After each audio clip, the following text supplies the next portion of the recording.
Bonjour et bienvenue dans Milkshaker, le podcast qui agite les idées reçues sur l'allaitement. Je suis Charlotte Bergerot-Palisco, je suis la maman d'un petit garçon de 2 ans que j'ai allaité durant 1 an et je suis la créatrice de ce podcast. Dans la vie, je suis ostéopathe et spécialisée en périnatalité. Je m'occupe des femmes en général, de leur désir de grossesse à leur postpartum, des bébés et des enfants. J'accompagne spécifiquement certaines problématiques d'allaitement en libérant les bébés des tensions qui les empêchent de téter correctement, permettant un allaitement serein pour la mère et l'enfant. Au fil des consultations, je me suis rendu compte que le principal frein à l'allaitement, c'était le manque d'informations, de partage d'expériences et de vécu dans une société où l'allaitement n'est pas une norme. Je vous propose donc d'interroger avec moi des mères et des pères sur leurs expériences, mais aussi de vous informer auprès de professionnels spécialisés en allaitement. Mon objectif est simple, vous informer, vous donner des clés pour faire des choix en conscience, banaliser l'allaitement sous toutes ses formes, vous le rendre plus accessible, plus facile et alimenter ce fameux village dont on a tant besoin pour élever un enfant. Si vous aimez ce podcast et que vous souhaitez le soutenir, c'est très simple. Notez-le, abonnez-vous et mettez un commentaire avec 5 étoiles de préférence en fonction de votre plateforme d'écoute. Mais surtout, partagez-le sur les réseaux sociaux @milkshakerpodcast pour le faire connaître. Vous avez désormais la possibilité de faire un don pour soutenir Milkshaker et par la même occasion soutenir une association. En effet, 50% des dons seront reversés à des associations qui en ont besoin. Ce mois-ci et jusqu'au 1er juillet 2021, Milkshaker commence très simplement par soutenir IJ, une association pour laquelle je suis bénévole en tant qu'ostéopathe, fondée par Catherine Ribus et qui a pour vocation de prodiguer des soins ostéopathiques gratuits pour les femmes et les enfants. J'y tiens tout particulièrement car c'est cette association qui m'a permis de connaître Catherine et c'est par ce biais que nous nous sommes découvertes et lancées dans l'aventure folle de créer en région parisienne un centre de soins pour les femmes et les enfants.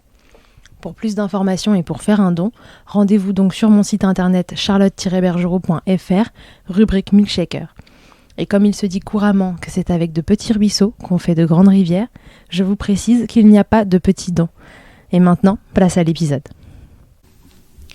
Mona et Catherine, c'est un couple qui décide d'avoir un bébé et de l'allaiter. Jusque-là, rien de plus ordinaire. Quand vous êtes un couple de femmes, pourtant, différentes options s'offrent à vous. Qui va porter ce bébé et donc qui va accoucher ? Et ensuite, qui va l'allaiter si vous faites le choix de le nourrir au sein ? Pour la grossesse, impossible de partager les rôles. Alors après réflexion et un joli geste de Mona, c'est Catherine qui portera leur bébé. Devenir maman sans porter ni allaiter son enfant était difficilement concevable pour Mona, et c'est ainsi qu'elles décident qu'elles allaiteront toutes les deux Isaïe, grâce à la lactation induite. Je vous rappelle que la lactation induite, c'est un processus par lequel vous pouvez mettre en place une lactation sans grossesse au préalable. On pourrait se dire que cela va être confortable, 4 seins pour un bébé, mais ce double allaitement va rapidement passer au statut d'indispensable pour Isaïe après un accouchement compliqué, et leur choix à toutes les deux va prendre encore plus de sens. Alors c'est l'histoire de 2 femmes, d'un soutien indéfectible à tour de rôle l'une pour l'autre. C'est aussi le récit de l'admiration qu'elles peuvent susciter, tout comme l'incompréhension ou encore la discrimination de cette société qui a parfois du mal à évoluer.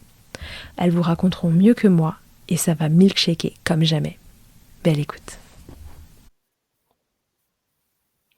Bonjour Mona, bonjour Catherine et bienvenue dans Milkshaker. Merci beaucoup. Bonjour. Mona et Catherine, je suis hyper contente de vous recevoir aujourd'hui dans Milkshaker pour que vous nous racontiez votre histoire ou vos histoires d'allaitement. Donc, est-ce que vous pouvez d'abord vous présenter pour les gens qui nous écoutent ? Alors, on est Mona et Catherine.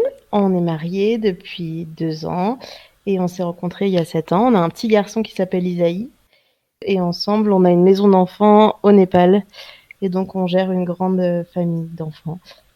Ok, très bien. Donc c'est un peu comme ça, moi, que je vous ai découvert sur les réseaux sociaux. Et c'est votre histoire d'allaitement qui m'a interpellée. Et je me suis dit, c'est évidemment une histoire que Milkshaker doit recueillir. Alors racontez-nous comment vous avez pu avoir votre enfant. Comment ce désir d'allaitement est arrivé ? Est-ce que c'était une évidence que vous alliez mettre en place un allaitement ? Qui allaite pas ? Est-ce que tout le monde allaite ? Alors, on a toutes les deux allaité notre bébé pendant 9 mois. Moi, j'ai arrêté quand il avait 9 mois et Catherine continue. Maintenant, il a 18 mois. Alors, nous, on est donc un couple de femmes. Pour avoir un bébé quand on est 2 femmes en France, c'est pas encore légal. Alors, on a choisi de s'expatrier à Berlin, qui est le pays, donc, Catherine est allemande, donc c'est son pays. On a choisi d'aller à Berlin pour que ce soit légal et qu'on puisse faire un bébé le plus sereinement possible. Et on a choisi que ce serait Catherine qui porterait le premier enfant. Et du coup, on a pris l'aide d'une clinique où on a fait une insémination avec un banc de sperme. Et toi, tu voulais allaiter? Ouais. Moi, j'avais beaucoup envie d'allaiter notre bébé et en même temps, on avait des questions. On cherchait en fait comment Mona, autant que maman qui ne porte pas le bébé, peut aussi nourrir notre bébé. Pour toi, Catherine, c'était un souhait de toujours. Tu t'étais toujours dit que le jour où tu aurais un enfant, tu aurais envie de l'allaiter. C'était quelque chose de complètement normal pour toi ou c'est un souhait qui est arrivé plus tard? Pour moi, c'était aussi ça d'être maman, de pouvoir nourrir mon bébé. Je trouvais ça naturel d'allaiter. Ok. Est-ce que c'est la raison pour laquelle vous avez décidé que cette première grossesse serait portée par Catherine parce que ce sera aussi plus simple du coup de mettre en place l'allaitement ou pas du tout, ça n'a pas joué dans le choix? Non, on voulait toutes les deux porter le bébé. Ça a été une décision difficile que de choisir qui allait le porter le bébé. Et un jour, moi, je lui ai offert comme une déclaration de dire mais j'ai envie que tu portes notre premier enfant. Mais ça a été pour moi une décision difficile. À la fois, c'était magique d'imaginer que la femme que j'aime le plus au monde allait porter le petit être que j'aimerais le plus au monde, mais c'était dur que de pas porter l'enfant. Et c'est aussi pour ça que, au départ, l'idée d'allaiter, d'induire la lactation pour moi est arrivée. C'est parce que je n'arrivais pas à concevoir de pas être pleinement mère au sens de devoir ramener le bébé à Catherine toutes les 2 heures pour qu'il puisse manger. J'arrivais pas à m'imaginer dans cette position-là. Et moi, dans mon imaginaire depuis toujours, voilà, j'allais être maman, j'allais porter le bébé, j'allais accoucher, j'allais donner le sein et c'était normal. Et là, il fallait déconstruire cet imaginaire-là pour en construire un autre. Et c'est comme ça que moi, j'ai eu envie d'allaiter. Mais c'est Catherine qui est allée à la pêche aux informations d'abord. Moi, par hasard, au début de la grossesse, j'avais rencontré un couple de femmes qui racontaient qu'ils avaient pris des tisanes et que du coup, la mère non porteuse, elle avait des gouttes de lait, voilà. Et j'étais intriguée d'en apprendre plus. Plus tard dans la grossesse, on en parlait avec notre sage-femme qui du coup est allée chercher des infos, qui était là pour nous soutenir direct, qui a dit oui, c'est possible, on peut allaiter même si on ne porte pas notre enfant. Il nous a mis en contact avec une consultante de lactation. Ok, et donc c'est elle qui vous a permis de mettre en place le protocole pour toi, Mona? C'est elle qui déjà m'a complètement déculpabilisée. Parce que tu culpabilisais. Ah oui, complètement. Parce que moi, je suis arrivée là avec cette envie, mais vraiment à demi-mot. J'étais très gênée parce que j'en avais parlé à mon entourage et que tout le monde me disait non mais pour quelle raison quoi? C'est pas naturel. Et moi, je me suis dit naturel, pas naturel, foutu pour foutu. Voilà, déjà, on n'a pas fait un bébé naturellement. Autant aller. Mais bon, j'étais pas sûre de moi, pas du tout. J'étais assez gênée. Donc quand je suis allée la voir, je lui ai dit j'aimerais bien me renseigner sur la lactation induite, mais bon, c'est pas sûr que je le fasse. J'étais vraiment Comme en s'excusant, quoi. comme en m'excusant. Et puis elle m'a regardée, elle m'a dit mais bah oui, tu peux allaiter, si tu veux allaiter, tu vas allaiter, il y a aucun problème. C'est vraiment un non-sujet. Et elle a regardé Catherine, elle lui dit et toi ça te plairait? Et Catherine Enfin, moi j'étais à fond. Pour moi, l'idée Ouais, c'était une évidence pour vous deux. Les deux, ça veut dire que voilà, tout est plus simple, plus facile, plus harmonieux. Et oui. Mais tu m'étonnes, 4 seins pour nourrir un bébé, c'est génial quand on y pense. c'est ça qu'elle m'a dit. Elle m'a dit non mais Mona, ça va être vraiment génial pour le bébé, ça va être génial pour Catherine et pour toi ça va être un vrai plus pour créer du lien avec le bébé. Elle voyait pas du tout d'où venaient mes inquiétudes, mes réticences. Elle était là non mais t'as envie mais vas-y tu peux. C'était finalement le regard des autres qui t'embêtait. C'est ça parce que il y avait des gens très proches de moi à qui j'en avais parlé et qui trouvaient ça pas évident et qui m'ont dit mais non mais ça c'est pas vraiment ta place là, ta place c'est de soutenir Catherine dans son rôle d'allaitante. Et moi je me suis dit mais si c'est ça ma place que de j'ai pas envie, je suis pas prête, c'est pas comme ça que j'imaginais être maman. J'ai pas envie et quel meilleur soutien que de le faire aussi. Voilà, et ça on l'a pas réalisé tout de suite, ça on l'a réalisé que quand le bébé est né en fait. Que ça allait être vraiment aidant pour Catherine. Ouais. Donc du coup, vous partez à quel mois de la grossesse de Catherine finalement vous vous dites ok c'est bon, on se met dans cette optique d'allaiter toutes les deux. Là, on est 5 semaines avant la naissance, 6 semaines avant le terme. Et donc là, il y a plusieurs protocoles qui sont des protocoles qui ont été établis par Jack Newman, qui est un pédiatre canadien qui, du coup, qui est spécialiste en allaitement et qui a mis en place ces protocoles. Et il y a des protocoles avec pilules et tout ça, mais qui se commencent bien avant. Oui, c'est ça. J'allais te le dire parce que j'ai interrogé une maman il y a quelques épisodes qui a mis comme ça des lactations induites en place pour chacun de ses enfants adoptés. L'histoire est incroyable d'ailleurs. Et elle commençait très en amont et il y avait tout un protocole médicamenteux à mettre en place, d'ailleurs pas que avec la sage-femme. Et en fait, c'était très contraignant. Donc, comment ça s'est passé pour vous quand ça commence à 8 mois? Enfin, pour toi, du coup, Mona, surtout. Au départ, quand on décide, donc le jour même, pendant la consultation, de dire « Ok, on se lance », et c'était vraiment un cri du cœur à toutes les deux. Et là, elle m'a dit « Ok, bon bah voilà le protocole, voilà ce qu'il faut faire ». Elle m'a appris à tirer mon lait au départ manuellement avec mes mains, et elle m'a envoyé la porte à côté chez la gynéco pour faire un bilan pour voir si c'était ok pour moi de prendre le traitement. D'accord. Donc la gynéco fait un bilan et je repars avec une prescription de domperidone. Donc le domperidone, c'est un anti-vomitif, voilà, qui a pour effet secondaire, allié avec une stimulation des seins, de stimuler la prolactine. Et c'est un médicament qui d'ailleurs est aussi souvent utilisé en maternité quand les mamans ils n'ont pas assez de lait. Pas un truc sorti du sac d'une sorcière, quoi, vraiment pas. Non, voilà. Mais par contre, c'est vrai que c'est sur prescription, donc on ne part pas tout seul faire une lactation induite, on se fait accompagner. C'est ça, exactement. Et en plus, c'est une prescription d'1 semaine. Et après, on refait le point la semaine d'après. Et chaque fois, elle nous demande est-ce que tout va bien, est-ce que tout va bien, tout fonctionne. Qu'est-ce qu'il peut y avoir comme risque? T'as souvenir d'un effet secondaire auquel il fallait faire attention? Alors elle dit il n'y en a pas, qu'il y a des études qui montrent qu'il y a eu des arythmies cardiaques chez des personnes de plus de 60 ans et en plus particulièrement des hommes. Donc elle dit que voilà, à 28 ans, quelqu'un en bonne santé, il n'y avait pas de risque. Et il n'y a pas eu de cas où il y a eu des problèmes. Enfin, on n'a pas connaissance de cas dans l'allaitement induit où il y a eu des problèmes. Mais c'est un médicament qui pourrait éventuellement, chez certains patients, mais dans les études que plus âgés, faire des arythmies cardiaques. Voilà. Et c'est aussi pour ça qu'il y a plein de gens qui ont très peur de prendre ce médicament. Par contre, bien sûr, il faut toujours avoir un bilan médical. On ne fait pas ça chez soi, sa petite popote, voilà. Et du coup, on part avec cette prescription. Et moi, je suis très excitée, mais à la fois, je suis toujours pas sûre de moi, de un peu comment je vais en parler, comment je vais le lancer, comment ça va se passer, parce que c'est pas que des médicaments, c'est de pomper son lait toutes les 3 heures. Enfin voilà. Catherine va à la pharmacie toute seule. Elle achète les trucs et on commande une pompe. Et le soir même, je prends mon premier petite dose de domperidone et ça commence. Et moi, je travaille. Donc, j'ai amené ma petite pompe. Je l'ai amenée, mais je l'ai pas utilisée. Je l'ai amenée au travail, mais j'étais vraiment pas bien sûre de moi. Donc, j'ai dû faire ça 1-2 fois aux toilettes vite fait. Mais sinon, j'ai pas vraiment suivi le protocole de toutes les 3 heures. Moi, je me suis pas réveillée la nuit et j'ai très peu fait au travail. Mais 4 jours après, j'avais du lait. Mes premières gouttes de lait. C'était un truc dont tu avais pu parler à tes collègues, mais malgré tout, tu te sentais pas de pumper au boulot? Alors, j'avais pas de collègues. À ce moment-là, j'étais gouvernante pour une famille de 5 enfants.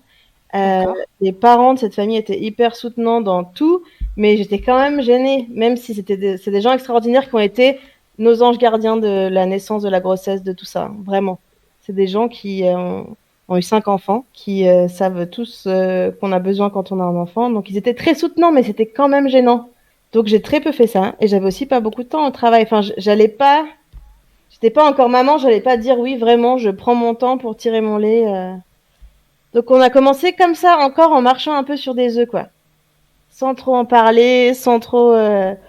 Et Catherine était à fond.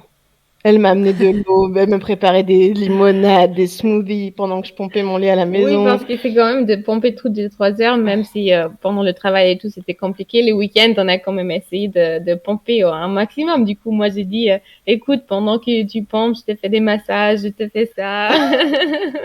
Ah ouais, donc toi, tu as joué le rôle du parent soutenant avant l'arrivée de bébé, en fait, pour la soutenir dans ce tir-allaitement. Pour moi, c'était tellement simple d'allaiter. Alors, voilà, je trouvais ça un peu injuste, ou tu vois, que pour Mona, c'était un tel effort et je voulais la soutenir à fond. Voilà, donc c'était génial. J'ai eu plein de massages de pieds, plein de massages de mains. Bien. Elle m'a découpé des brassières pour que je puisse pomper en m'endormant. Enfin bref, ça a été super. Ça a été une vraie aventure à deux et ça a été vraiment, c'était sympa. Ça a été vraiment l'excitation de l'arrivée du bébé. Elle est aussi passée par ça. Et en plus, c'était un peu motivant parce qu'il y avait de plus en plus vraiment du lait. Ouais, c'est ce que j'allais dire. À quel moment finalement ça s'enclenche Tu sors de chez la sage-femme, Catherine elle va chercher le tire-lait, toi tu commences à prendre le médicament et au bout de combien de temps il commence à y avoir du lait 4 jours. Les premières gouttes. Ouais, ça va hyper vite. Quelques gouttes. Les premières gouttes. Mais la première goutte, c'est la plus importante. Ouais. La première ouais. goutte, c'est vraiment celle qui vient te dire c'est en train de marcher, ton corps il est avec toi. Et la première le début, goutte, quoi. on l'a regardée un bon moment, quoi. Et après, très vite, il y avait des biberons, quoi. Enfin, pas des biberons entiers, mais très vite, ça venait. Puis, on l'a pas gardé, ce lait. Moi, j'avais pas envie de garder le lait, parce que je me dis, on a 4 paires de seins, on va l'allaiter, ce bébé. On va le mettre au sein, on n'en veut pas de ce lait. Donc, on n'a T'as rien besoin de stock. gardé. Voilà. Alors après, c'est peut-être bête, mais en fait, non, on n'en a pas eu besoin. De toute façon, il a jamais accepté de biberon. Donc... on savait pas quoi faire. On l'a pas gardé. Et voilà. Et ça a été très sympa. Et ça a pas duré longtemps parce que finalement, 5 semaines après, le travail commençait. Donc là, ça y est, l'accouchement se met en route. Toi, t'as du lait. En fait, il y a une lactation qui est déjà en route. Oui, parce que c'est pas une montée de lait quand on induit la lactation. C'est progressif. Moi, j'ai jamais eu d'engorgement, j'ai jamais eu de rien. C'est très progressif. Et donc moi, j'ai les 5 gorgées de lait quand l'accouchement commence. Et j'ai décidé quand j'ai fait la valise. Alors c'est moi qui ai fait la valise. J'ai passé 2 semaines à faire la valise. C'est pas vrai. J'avais de quoi nourrir. Elle a passé 8 mois à faire la valise. J'avais de quoi nourrir toute la maison de naissance. Et j'ai décidé de pas prendre mon tire-lait. J'ai décidé d'être là 100% pour Catherine pendant l'accouchement. Je savais pas que ça allait durer 48 heures. En tout cas, j'ai pas tiré mon lait pendant les 2 jours avant la naissance. On a eu un accouchement très compliqué. Ouais, qu'est-ce qui s'est passé 48 heures, c'est vachement long. Le bébé, il s'était pas mis dans une position pour sortir. Il a mis très très très longtemps pour remettre la tête dans la bonne position. Et après, il a coincé avec son coude. Il avait le bras autour du cou. Mais il faut se remettre dans le contexte qu'on est dans une maison de naissance allemande qui est pas du tout reliée à quoi que ce soit de médical. Il n'y a pas de médecin. On est avec 3 sages-femmes extraordinaires qui sont présentes avec nous tout le temps. Par contre, Catherine, elle a pas eu un Doliprane, elle a rien eu, quoi. Donc là, elle a pas perdu les os. Il était prêt à sortir dans sa poche, en fait, le bébé. Et au dernier moment, les os se sont rompus et l'eau était souillée, donc le bébé était en détresse. C'est-à-dire qu'il avait lâché son méconium dans l'eau. Et là, normalement, on aurait dû partir en césarienne parce que tout allait très mal. Mais Catherine est une déesse de l'accouchement. Hein. Non, mais du coup, Oui. les sages-femmes, ils sont sortis pour décider, pour discuter de comment on continue. Et dans les couloirs, il y a une autre sage-femme qui les a croisés, une sage-femme avec beaucoup d'expérience, et qui a dit le plus important maintenant, c'est de sortir le bébé le plus vite possible. Et ça, on peut le faire à l'hôpital, mais on peut aussi le faire ici. Et donc, expression abdominale, et donc 4 heures de poussée de sortie. Catherine, elle a eu 4 heures de poussée de sortie. Ça, c'est quelque chose qui n'existe pas, en fait. Normalement, il y aurait dû avoir les forceps. Voilà, bref. Il y a eu 4 heures de poussée de sortie. Et il y a eu... Catherine a été très blessée, et il y a eu quelques complications pour Catherine à la naissance, mais il y a eu des très graves complications pour le bébé à la naissance. Mince. Voilà, il a eu une tétée d'accueil avec Catherine qu'il n'était pas en mesure de prendre parce qu'il respirait très mal. Et après, tout le monde s'est occupé de Catherine, qui faisait une hémorragie, et moi, j'ai essayé de donner ma tétée à moi au bébé, mais il allait pas bien du tout, et ensuite il a été amené en réanimation, et Catherine, elle n'a pas vu le bébé jusqu'à 20h le soir. Donc il est né à 15h18, Catherine est arrivée à 20h30 aux soins intensifs. En fait, il était très malade, il a eu une très grave pneumonie et une très très grave septicémie, et son pronostic vital était engagé. Ah oui, carrément, d'accord. Voilà. Donc à ce moment-là, notre projet de co-allaitement, machin truc, c'était plus du tout une question. C'était Isaïe était en réanimation, tout seul, parce que moi j'étais dans le couloir, Catherine était toute seule en maison de naissance. Ensuite soins intensifs, ensuite on le voyait plus de toute façon, il était intubé, et voilà. Et ensuite on n'a pas eu le droit de le toucher pendant 24 heures. Donc il n'y a pas eu tout notre plan d'accouchement naturel et pour le bien-être du bébé, pour que ce soit le plus doux possible, ça n'a pas marché. Ok. Donc du coup, vous récupérez votre bébé qui va un peu mieux à quel moment? C'est-à-dire, il a respiré tout seul 24 heures plus tard. D'accord. Jusque-là, il a été nourri par une sonde avec. On sait pas en fait, parce que Catherine a été hospitalisée de son côté en gynéco. Et moi, j'avais quasiment pas de lait au début, comme j'étais très très très faible. Elle avait perdu beaucoup de sang, voilà. Elle a été hospitalisée, mais bon, ils se sont pas occupés d'elle. Et moi, je suis restée avec le bébé en soins intensifs et j'ai pompé toute la nuit. Donc j'ai fait plein de biberons. Mais le lendemain matin, on est quand même venu me demander mais à qui ce lait? Parce que c'est vrai que c'était étrange d'avoir du lait. Et derrière notre dos, il y a eu une réunion avec celle qui était responsable de l'allaitement et qui était responsable, la cadre infirmière en fait, qui a pris la décision de pas donner mon lait au bébé. Elle est rentrée dans la chambre, elle a dit à partir de maintenant, ça sera plus possible de donner le lait de Mona à notre bébé parce que on ne sait pas qui c'est comme le lait d'un étranger, on peut pas donner n'importe quel lait au bébé. Et du coup, moi, je lui ai répondu comment ça, lait de l'étranger, on est deux mamans de notre bébé et on veut bien que le bébé ait ce lait là. Parce que s'il lui donnait pas ton lait à toi, Mona, il lui donnait des préparations commerciales pour nourrissons. Voilà. Donc ils nous ont demandé, on dit c'est ok pour les materniser, et moi j'ai dit c'est ok si sa vie est en danger et qu'il a besoin de ça, mais qu'est-ce qu'on fait avec le lait que j'ai préparé pour lui? J'ai eu du mal à réaliser en fait que j'étais en train de me faire éjecter du processus de parentalité complètement en fait. Ça a mis du temps à monter, et en plus de toute façon moi j'étais dans un état de choc traumatique. Moi j'ai pleuré pendant 24 heures, j'ai très mal vécu l'accouchement. Et clairement très mal vécu la réanimation. Catherine n'était même pas encore revenue de ses esprits. Catherine n'a pas du tout réalisé que le bébé était malade. Donc, alors que clairement on pouvait pas le toucher, qu'il était branché de partout, qu'il était en grave déprivation d'oxygène, qu'il allait très très mal. Et qu'ils nous ont dit on sait pas comment ça va se passer, on sait pas la suite, on peut pas vous dire la suite. Ok, ouais, donc là vous êtes en état de choc, l'une est physique et psychologique et l'autre psychologique, quoi.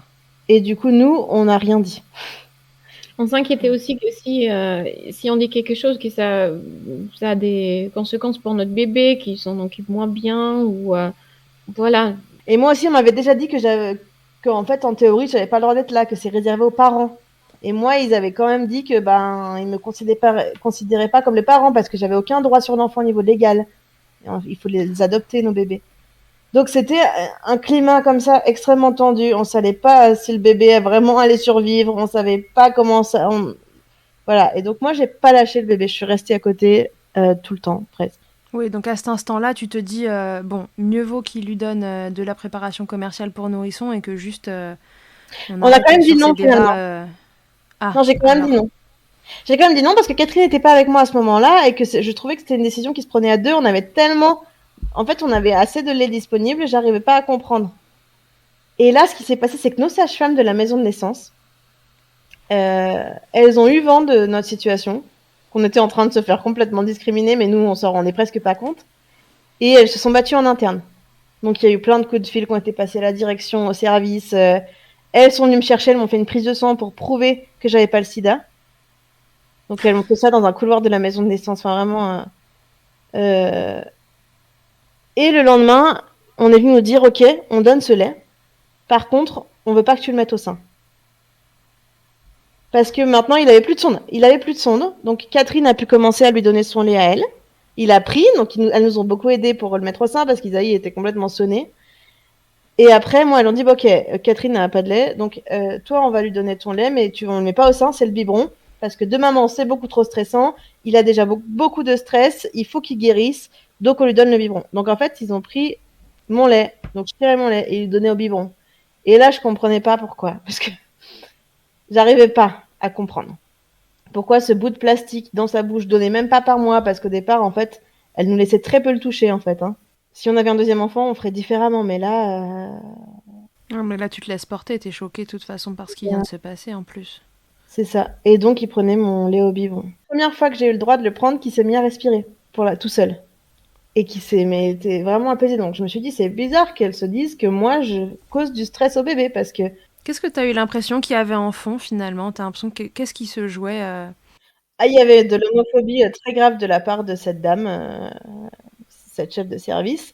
Il y avait un désaccord dans l'équipe parce qu'il y avait une autre consultante en lactation qui, elle, était à fond avec nous, mais qui travaillait pas à ce moment-là. Donc, qui nous a aidés. Et il y avait aussi un désaccord de la part de la pédiatre, mais qui, elle, a rien dit. C'était une jeune interne pédiatre qui s'est occupée d'Isaïe et qui a organisé un peu notre changement de service. Donc 4 jours plus tard, on a changé de service et là, on avait le droit de rester toutes les deux avec lui. Et là, il n'y avait plus personne pour nous embêter.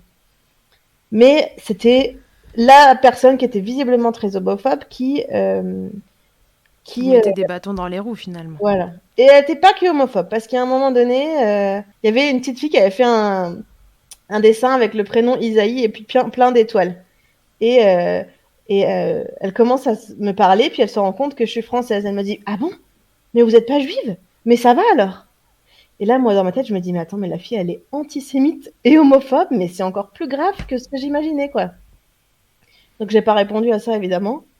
Mais on s'est rendu compte qu'il y avait énormément d'animosité de la part de cette personne qui, malheureusement, avait un pouvoir de décision par rapport à toute l'équipe vis-à-vis de nous. Ouais. Et ça, par contre, c'était la minorité. Certes, elle avait un pouvoir de décision, mais il y a eu plein de gens qui ont été super avec nous. Il y a par exemple une consultante de lactation qui est venue nous voir juste avant qu'on a changé de service, qui nous a vraiment donné de la force pour que nous, on se sente parents et on se sente parents aussi en me disant que c'est nous en fait qui décidons ce qu'on a envie de donner à notre bébé. Elle nous a dit si vous avez envie d'allaiter votre bébé, c'est votre décision ce qu'il mange comme lait. Bien sûr. Mais voilà, c'était un peu tard, quoi. Ouais, donc du coup, vous passez 4 jours dans ce service avec une personne qui, malheureusement, vous met des bâtons dans les roues. Et une fois que vous... Donc là, pendant 4 jours, Isaïe prend ton lait à toi, Mona, dans des biberons, c'est ça? Le temps que ta lactation à toi, Catherine, puisse se mettre en place. Et j'imagine que ça a été un petit peu lent au démarrage, vu les événements juste après l'accouchement. Les premiers jours, j'avais aussi pompé parce qu'Isaïe n'était pas encore en mesure de prendre le sein. Et j'avais très très peu, disons même pas de lait. Et une fois qu'il s'était mis à téter, je sais pas combien de lait j'avais. Et, tout allait bien après, on pesait le bébé. Ouais. Après, on était en pédiatrie. Alors du coup, là, c'était difficile parce qu'il était toujours appareillé pour mesurer son taux d'oxygène, qui faisait des chutes permanentes. Sauf qu'il était plus relié à l'ordinateur du bureau puisqu'il était plus en soins intensifs. Donc là, ça a été compliqué parce qu'il sonnait en permanence et on était livrés à nous-mêmes. Il fallait appeler quelqu'un. Sauf que toute la nuit, en fait, personne venait. Il faisait des chutes, mais même à 80. Enfin, c'était très, très, très anxiogène, cette situation. On retournera plus jamais dans cet hôpital. Ouais, donc pas l'idéal pour un démarrage de lactation. Hein. Quand il y a autant de stress, un bébé qui tète pas au sein... Mais en même temps, c'était un peu la liberté qu'on avait gagnée parce qu'on avait notre petit espace à nous. Avant, dans l'autre service, moi, j'étais dans une chambre, Isaïe était dans une chambre et Mouna, elle était dans une chambre. Et là, on était tous ensemble dans un espace minuscule et... Ils étaient vivants, on était ensemble.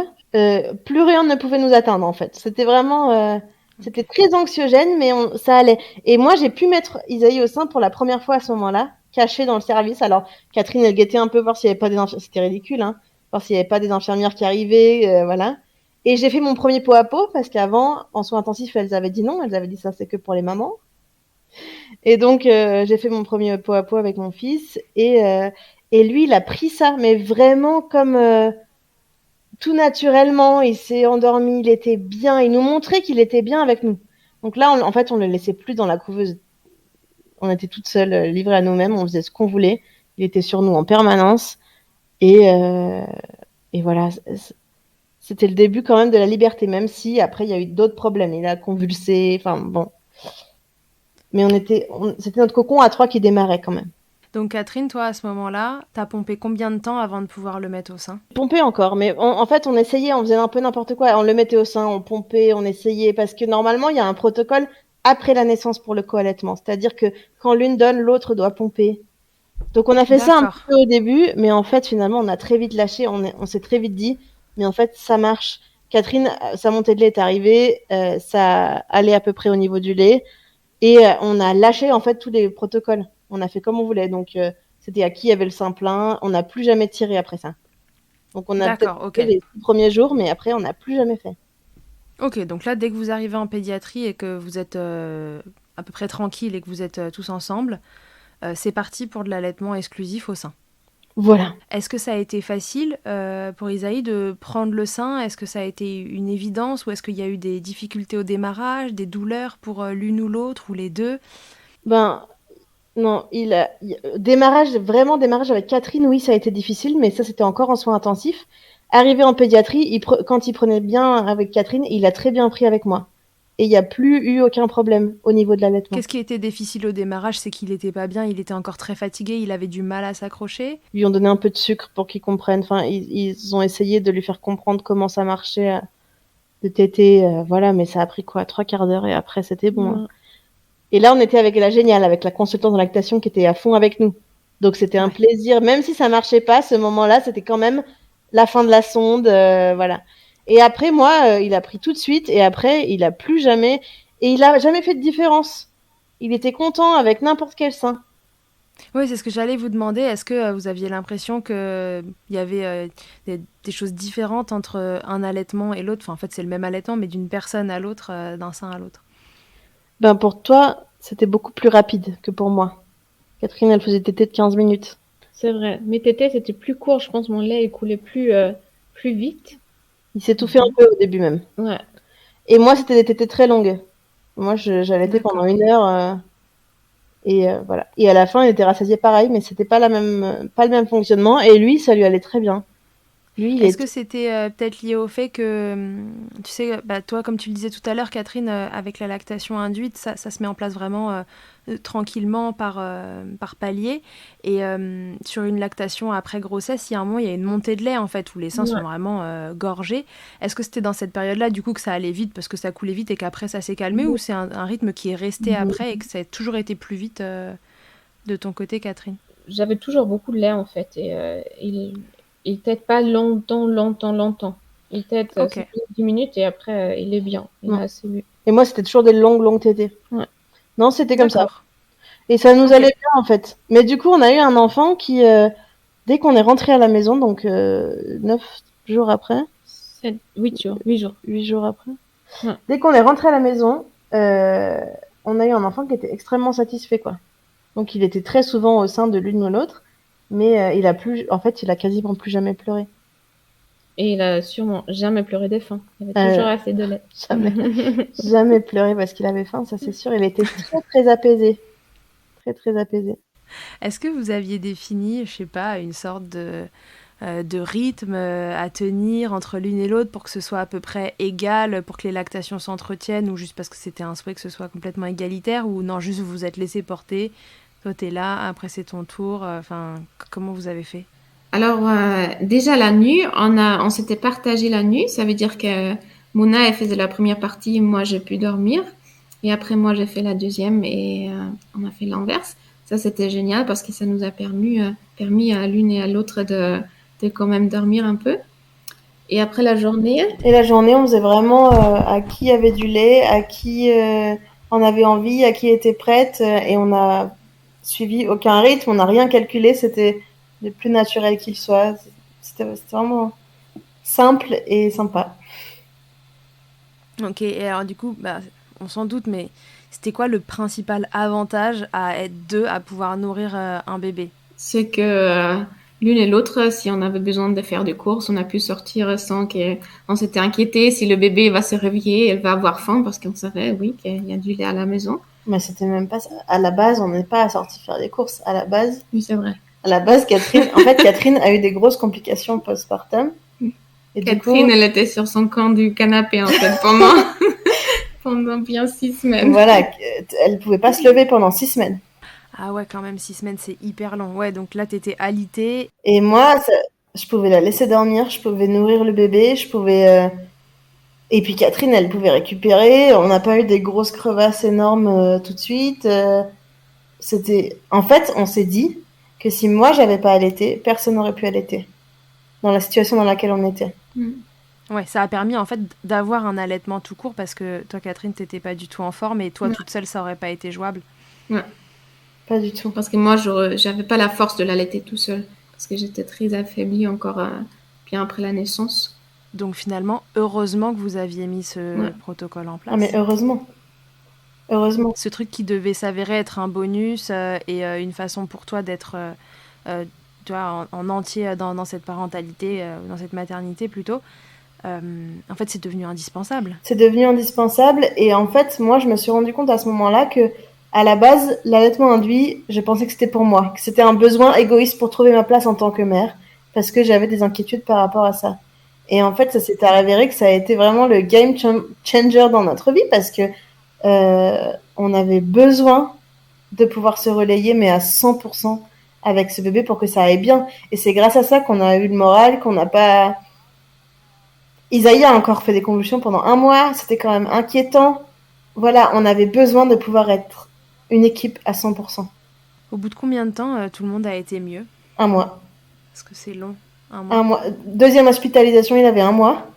Et quand on est sorti de l'hôpital... Non, Catherine, 6 semaines. Isaïe, c'était réglé en 1 mois. Et Catherine en 6 semaines.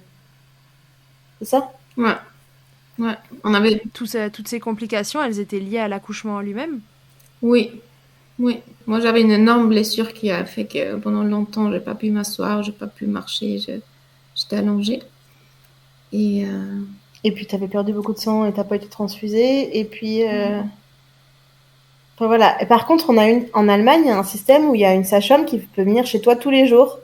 Oui, c'est ce que j'allais dire, parce que vous n'êtes pas en France et c'est vrai que les choses sont faites différemment dans ces pays. Et l'accompagnement est quand même meilleur, il me semble, en postpartum.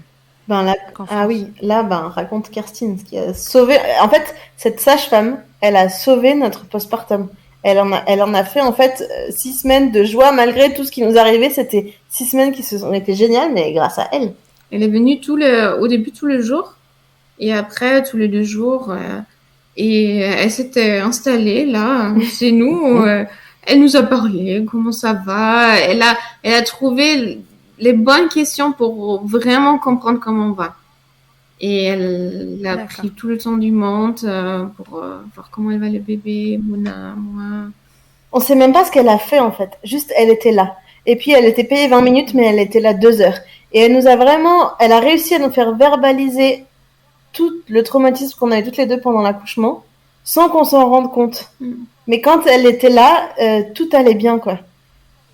Et puis, tant qu'elle était là, moi, j'avais de l'espoir que Catherine allait mieux, j'avais de l'espoir qu'Isaïe, ça allait aller mieux.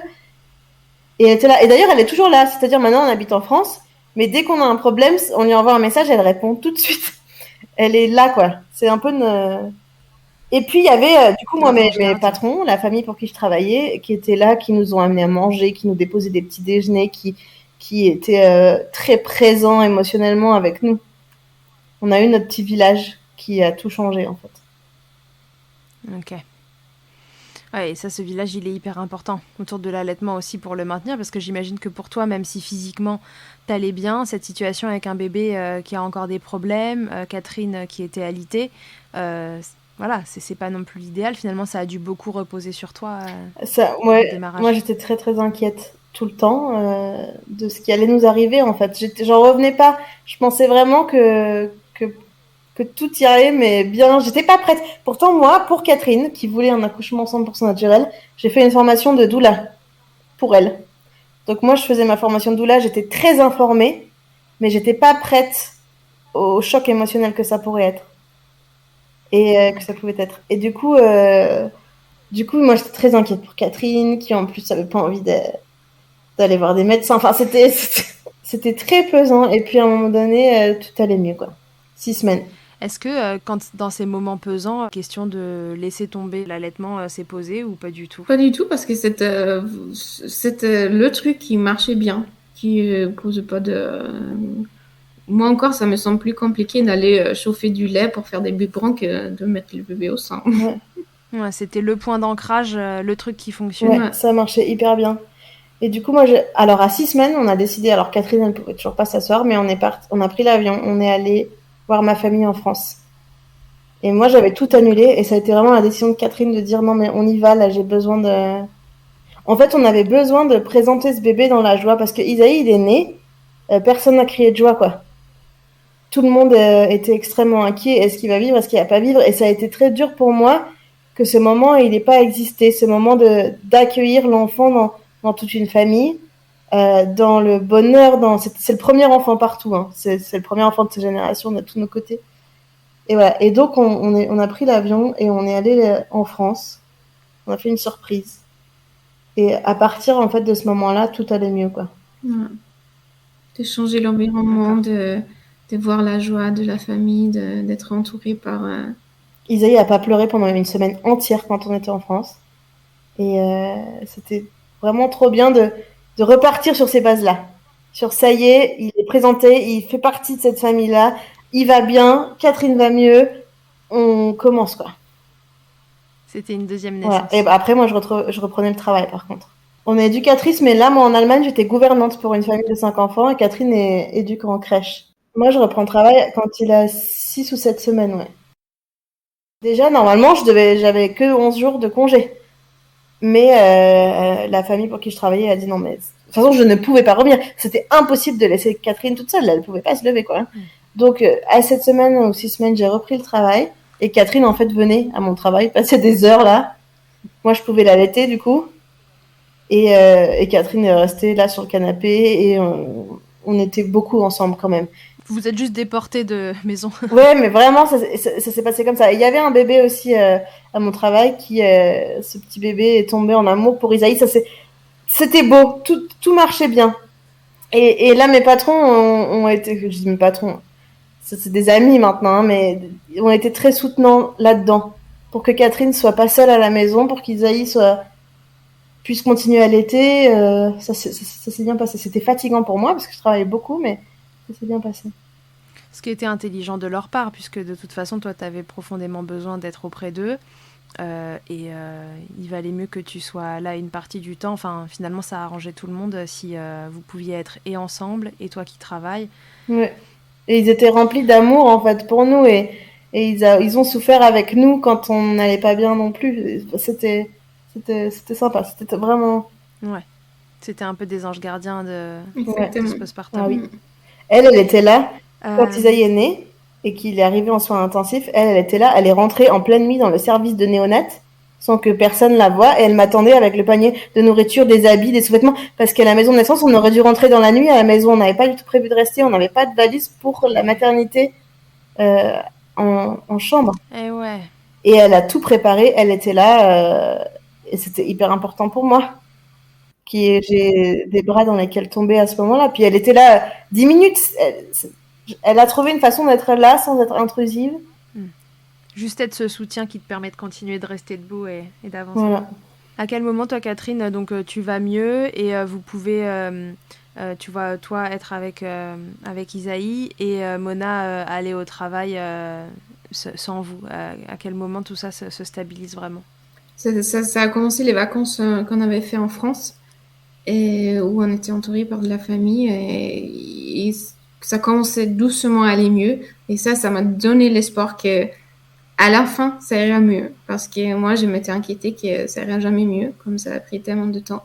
Et comme il y avait personne autour de moi qui souffrait en temps, encore beaucoup de semaines après. Et quand j'ai vu qu'il y a une évolution et que ça va aller mieux, ça m'a donné l'espoir que oui, je vais guérir, je vais pouvoir marcher sans avoir mal. Et au bout de ce moment-là, ça allait doucement mieux. Après, quand Isaïe a 3 mois, on est parti au Népal. Parce que du coup, on a une maison d'enfants au Népal. Donc à 3 mois, on est parti au Népal. Et là, on était tout le temps ensemble. Avec tous nos enfants de la maison d'enfants. Avec, voilà. Et il y a le confinement. On était bloqués au Népal pendant 4 mois. Donc après là, on était ensemble. Ok, d'accord. Oui, donc finalement, il n'y a pas eu vraiment de moment où vous avez été séparés et que Catherine a eu à faire les journées seules, etc. Vous avez été réunis à peu près tout le temps. Et alors, bon, donc maintenant tout est en place. Catherine va mieux, Mona va bien, les 2 allaitements roulent et ce bébé se nourrit super bien. Qu'est-ce qui peut se passer pour cet allaitement dans les mois qui suivent? Toi, Mona, tu nous disais que tu as arrêté de l'allaiter à 9 mois. Ouais, bah moi, j'ai eu une opération en urgence. J'ai eu une infection de la vésicule biliaire, donc j'étais hospitalisée pendant une semaine quand il avait 9 mois. J'étais beaucoup trop faible pour maintenir ma lactation, c'est-à-dire j'aurais dû pomper parce que je pouvais pas allaiter. J'ai pas pompé parce que j'étais pas en état. C'est une opération qui s'est très mal passée, du coup j'ai été hospitalisée. Bref, pendant une semaine j'étais complètement out. Et du coup, quand je suis sortie de là, j'avais plus de lait. Et du coup, Isaïe, j'aurais pu essayer de reconstruire ma lactation, mais il avait 9 mois. Il mangeait, j'en ai pas eu le courage. Isaïe était plus intéressé. Et là, quelques mois plus tard, Isaïe a commencé à me redemander. Donc maintenant, il fait des tétés de confort la nuit parce que Catherine n'aime plus allaiter la nuit. Du coup, il vient me réveiller moi et il me dit maman. Et du coup, moi, je refais des tétés de confort et je recommence à avoir quelques gouttes de lait, mais rien de plus. C'est vraiment juste de la tétée de réconfort. Et Catherine. C'est génial votre truc. Enfin, il y en a une qui veut plus allaiter la nuit, l'autre oui, ok, bah fine. Du coup, il passe à l'autre, mais c'est génial. C'est l'allaitement, mais version. S'il n'y avait pas eu ces démarrages aussi difficiles, parce que je n'ose pas imaginer à quel point ça a pu être compliqué à tout niveau, ce postpartum immédiat. Mais sinon, c'est le rêve, quoi. À nous, c'était le rêve. Ce bébé qui peut téter comme il veut, quand il veut, avec qui il veut. Et on a eu un bébé hyper satisfait, qui était hyper content avec tout le monde. On a passé énormément de temps avec lui grâce au confinement en Népal. C'était vraiment une année extraordinaire, quoi. Et puis bon, là, Catherine, soit tu l'allaites encore. Moi, je l'allaite encore, matin et soir, et peut-être des fois dans la journée, mais je continue. Et Isaïe, de toute façon, ne mettra jamais du lait de vache dans sa bouche. Hein. Il comprend pas le principe, quoi. Ouais, oui, c'est ce que tu disais. Il a jamais voulu prendre de biberon. Vous avez essayé parce qu'à un moment, vous vous êtes posé la question de passer sur du mixte et de faire autrement ou qu'est-ce qui s'est passé avec le biberon? Non, mais on a très peu essayé le biberon, mais c'est juste que quand est-ce qu'on a essayé le biberon? En fait, on a essayé à plusieurs reprises. Même là, c'est moi qui suis à la maison maintenant. Catherine a fait 1 an de congé parental et moi maintenant, je suis en congé parental depuis qu'il a 1 an. De temps en temps, j'essaye de lui donner du lait au biberon, mais en fait, il croit que c'est des antibiotiques. Il prend comme si c'était un médicament très dur à passer et après il s'applaudit, quoi. Il déteste ça. Donc on a arrêté. On a vraiment, voilà. Non, juste, il veut pas le biberon. Oui, je me rappelle. En fait, c'était parce que tu avais essayé si ça le reconforte quand il voulait le sein parce que j'étais pas là. Ah oui, voilà. Quand Catherine a retrouvé, oui, c'est ça. Catherine a repris le travail et moi, j'allaitais plus à ce moment-là. Et il voulait pas encore de tétée de réconfort. Et du coup, j'ai essayé le biberon pour essayer de, voilà.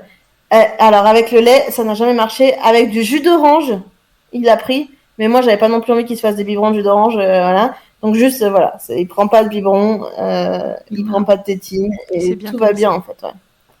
Tout va bien. Ok. On a parlé au démarrage de l'entourage qui était un peu réticent face à cette expérience.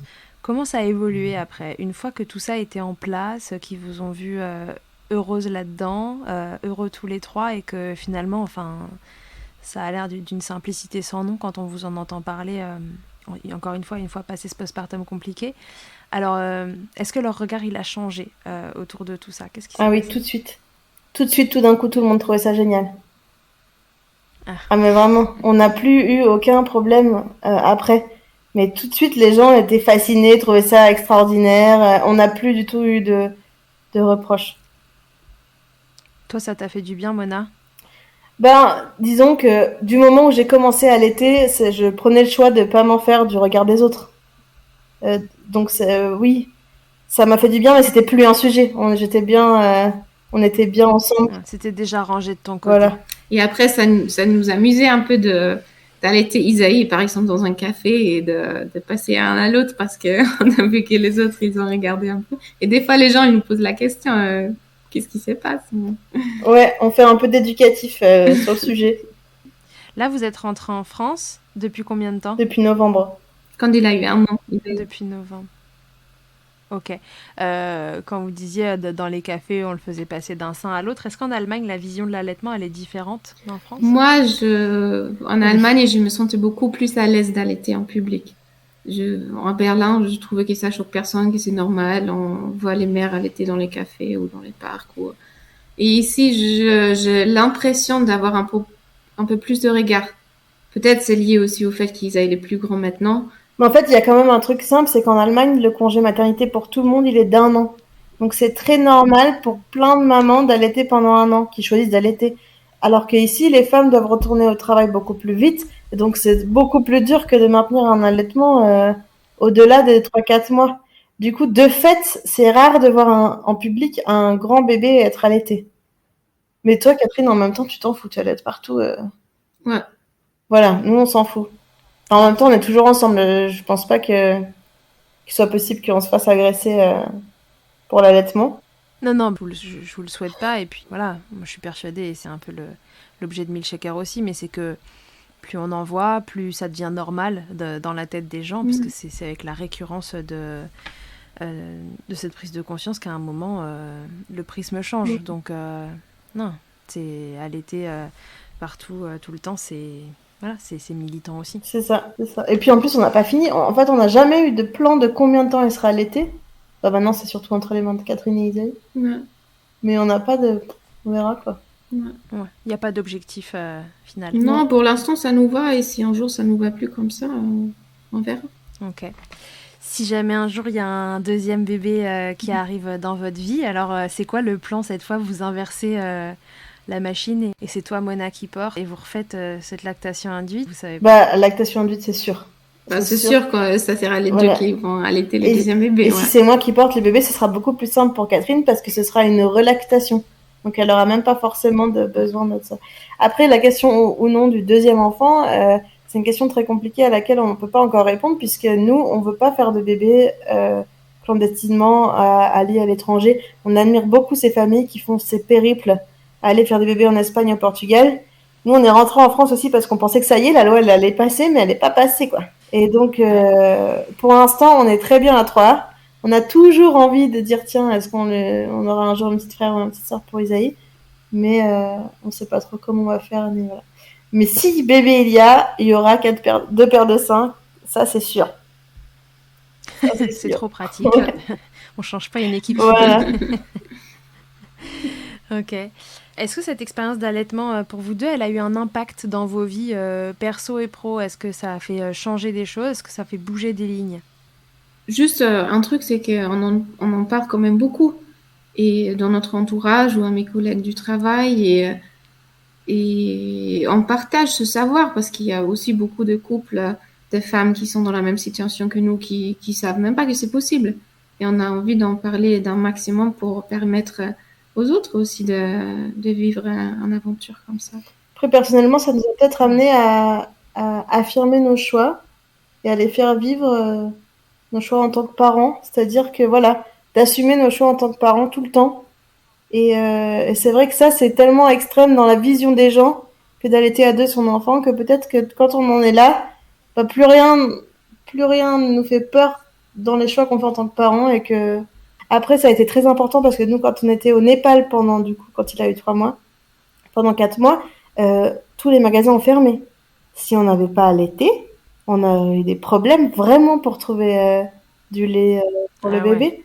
Et on n'avait pas de couche du coup pendant 4 mois, mais pas de couche, ok, mais pas de lait, ça aurait été quand même différent. Donc on se serait retrouvé avec du lait de vache, de la vache du voisin, ça aurait été compliqué. Donc ça a eu un impact énorme que de pouvoir allaiter à 4 à ce moment-là, ça a été bien. À 400. Ouais, 4. À 400. À 2. On a trouvé 2 copines qu'on a embarquées dans l'aventure. Il nous restait 2-3 cachettes comme tu dit. Ok, vous donneriez quoi comme conseil à 2 mamans comme vous finalement qui nous écoutent alors et qui se posent la question? Nous, on dit osez. Osez. Faites-le. N'ayez pas peur du regard des autres ou de... Faites votre expérience à vous. Ouais, et puis arriver avec un petit livret d'informations à l'intention de l'équipe de la maternité pour pas vivre la même chose que nous.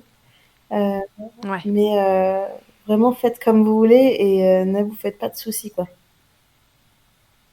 Vous diriez que ça a été facile à mettre en place? Là, ça a été super facile. Ça a été très difficile. Effort. Mais un effort pour qui? Pour moi? De pomper. Oui, c'était un effort pendant 5 semaines, mais qui était un effort finalement assez plaisant parce que c'était très excitant. Ça a été facile. Moi, je trouve que ça a été facile, que ça a été assez fluide. Ok. Est-ce que y aurait quelque chose que vous voudriez me dire et que je vous aurais pas demandé, un truc qui vous vient à l'esprit avant l'interview Fast Milk? Parler des tisanes. Ah oui, absolument. C'est qu'il y a une légende urbaine au sujet de l'allaitement induit, que c'est possible de faire ça juste en mettant le bébé au sein ou en prenant une tisane de fenugrec. Il se trouve que ça ne marche pas. Et moi, j'ai rencontré plein de gens sur des forums qui ont du coup été mis en échec par rapport à leur projet d'allaitement induit, alors que c'est facile, d'accord, mais c'est quand même un process, c'est un engagement, parce qu'elles ont suivi des mauvais conseils. Et du coup, c'est très important pour moi que les femmes sachent, ou les femmes, ou oui, que les femmes sachent que il y a des protocoles à suivre pour que ça marche.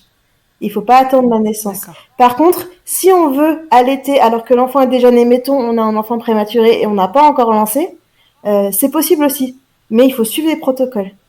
Et donc, il faut se faire aider par des gens qui savent vraiment de quoi ils parlent. Et c'est pas vrai que juste en aimant son enfant avec la montée d'oxytocine, on pourra allaiter. C'est pas vrai qu'en buvant de la tisane, on pourra allaiter. Et c'est pas vrai qu'en mettant son bébé au sein, on pourra allaiter. On aura 3 gouttes de colostrum et c'est tout. Et en fait, moi, c'est pour ça que je témoigne.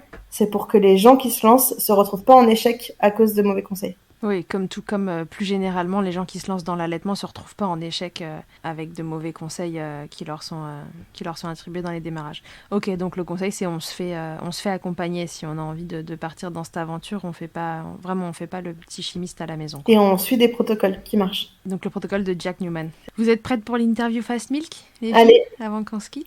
Allez, du coup j'ai double réponse à chaque fois puisque j'ai 2 allaitements en un épisode. Là, c'est génial. C'est ça. Quelle est, alors Catherine d'abord, ta tétée la plus insolite? Alors, désolée, tu peux me Ensuite, c'est the craziest one. Mais si, moi je trouve que la plus drôle c'était quand tu étais dans l'espèce de squat à Berlin, au milieu des tags et tout ça, à devoir allaiter le bébé quand on partait pour Chibo. Tu t'es retrouvée assise par terre dans un endroit complètement Berlin fou, au milieu de dealers et de n'importe quoi, tôt le matin, à devoir allaiter Isalie assise par terre. Ouais, et j'étais pas du tout à l'aise. J'essayais de me cacher un maximum. Ouais, mais bon, moi j'ai une super photo, je crois. Ah oui, d'accord. Ok, bah ça c'est une bonne tétée insolite, c'est pas mal, hein. Ouais. Et toi, Mona? Et moi, je dirais c'était dans l'avion. Il y a la sage-femme pas la sage-femme, l'hôtesse de l'air qui passe et qui nous demande qui est la mère. Nous, on répond jamais à cette question, c'est ça? Non, elle est juste passée. Elle est passée comme ça, elle fait son travail et Isaïe, il était, je sais plus, au sein de Mona ou au sein de moi parce qu'on démarrait. Et 3 minutes plus tard, elle repasse et Isaïe, il est à l'autre sein. Et là, elle a crié là. Elle a crié, mais elle a vraiment bugué. Elle a dit, mais quoi? Mais qu'est-ce qui se passe? Elle était surexcitée. Et voilà. Et là, elle nous a demandé, mais qui est la mère finalement? Et nous, on dit jamais ça. Même si c'est évident, Isaïe est blond platine aux yeux bleus. Mais... et ce moment-là, j'ai trouvé drôle parce que c'était une façon de considérer dans sa tête la façon d'être parent qui a complètement changé. Ça a cliqué et moi, j'ai adoré ce moment. Ouais, en audio, vous verrez pas, mais Mona est brune, bien brune, et Catherine est en effet blonde aux yeux bleus, donc en effet, il y a moins de doute pour savoir qui l'a porté. Ok, le truc le plus glamour qui vous a été donné de vivre pendant l'allaitement? Ah non, bah moi, derrière la porte avec mon tire-lait la première fois et de savoir qu'il y avait des gens dans la maison, derrière la porte dans les toilettes à mon travail alors que j'étais pas enceinte et que personne n'était au courant que j'allais donner du lait et de me retrouver à tirer mon lait avec la machine qui fait je me suis dit, mais mon Dieu, mais qu'est-ce que les gens vont penser, quoi. Ça, Catherine, t'as un truc aussi où... Non. Mais ceci dit, ta tétée la plus insolite, là, elle était au milieu des dealers, ça peut marcher sur un truc pas super glamour. Mais Catherine, elle était partout, en fait. Moi, partout où elle est, j'apprends en photo. À chaque fois que c'est fou. Et elle se retrouve toujours dans des situations... que ce soit pendu au-dessus du berceau... avec le sang dans sa bouche, mais partout. En fait, on a beaucoup voyagé. Donc, malgré le confinement, nous, je sais pas, on a réussi à passer entre les gouttes et on a vraiment des allaitements dans tous les sens, quoi. Sur des bateaux. Ta position préférée, Catherine, dans le Kama Sutra de l'allaitement? Isaïe, il est toujours allongé et moi, soit assis, soit allongé aussi. Et ça a toujours été ça. Et il s'est mis en position déjà lui-même. Et moi, quand je dors. Face à face. Moi, le câlin dodo avec Isaïe coincé entre mon sein et mon bras depuis qu'il est tout petit, ça, j'adore. Je l'ai vu grandir, j'ai vu son corps arriver petit à petit proche de ma main, le long de mon bras. Et là, maintenant, maintenant, il est grand. Il dépasse. Ouais, mais toujours bien coincé, bien moelleux, là. Ok, et alors si en un mot, vous pouviez me résumer l'allaitement? Ça peut être un mot à 2 ou un mot chacune. Merveilleux. Inespéré. Ok, génial. Merci beaucoup les filles, je suis hyper contente et franchement hyper émue d'avoir recueilli votre témoignage que je trouve magnifique. En plus, ça n'a pas été de tout repos, alors que ça se lançait facilement, quoi. Mona qui arrive à tirer du lait hyper rapidement, etc. Et puis après, cet accouchement qui fout tout en vrac. Et malgré ça, cet allaitement un peu comme un fil rouge qui permet de garder le lien entre tout le monde. Voilà, c'était hyper beau à écouter et j'en ai des frissons. Donc, merci beaucoup de l'avoir partagé avec nous. Je suis ravie que ça permette d'informer des mamans qui, comme vous, sont en couple entre femmes, mais aussi l'entièreté de la population qui a juste besoin de savoir que ça existe, que c'est tout aussi normal que le reste. Et ô combien c'est génial, quelle maman allaitante n'a pas rêvé à un moment de pouvoir mettre son bébé à un autre sein pour juste pouvoir faire un bout de nuit ou juste se relayer, parce que l'allaitement, on le sait, c'est très prenant et parfois on a besoin de relais. Ouais. Et les papas, aussi soutenants qu'ils peuvent être, ne peuvent pas mettre le bébé au sein. Et vous pouvez, alors cool.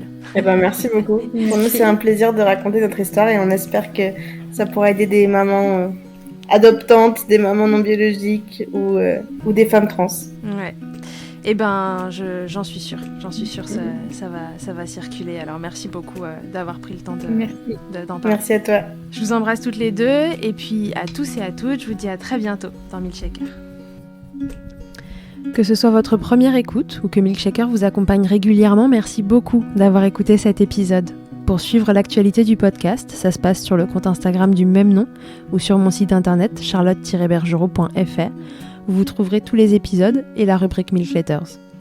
On se quitte encore et toujours avec Emma, la voix officielle de Milkshaker et son titre I'll Be There, qu'on ne présente plus. Je vous dis à très vite pour un nouvel épisode. D'ici là, n'oubliez pas, prenez soin de vous, milkshakez autant que vous le voudrez et bousculons ensemble les idées reçues sur l'allaitement maternel. I hate to see you down. Can't stand to know you're hurt. When you say it's getting loud, the voices in your heart. And you know I get it, so let it all out. Keep your head up, your masterpiece, and I'll swear that I'll be there by your side. A text away, you know you can find me. It just takes a whisper and I'll be there to listen. I got you, I'll fight with you, 'cause I love you. I'll be there, I'll be there, oh I'll be there, I'll be there. I know I'm not perfect, sometimes I look myself, but I hope you know I care. You can meet me anywhere. And you know I get it, so let it all out. If anyone comes at you, then I'll swear that I'll be there by your side. A text away, you know you can find me. It just takes a whisper and I'll be there to listen. I got you, I'll fight with you, 'cause I love you. I'll be there, I'll be there, oh I'll be there, I'll be there. Just me every time I have you back, and I know that you do the exact same for me. Side by side, don't even need to talk. You know I get it, so let it all out. Keep your head up, your masterpiece, and I'll swear that I'll be there by your side. A text away, you know you can find me. It just takes a whisper and I'll be there to listen. I got you, 'cause I love you. I'll be there. I'll be there. So I'll be there. I'll be there.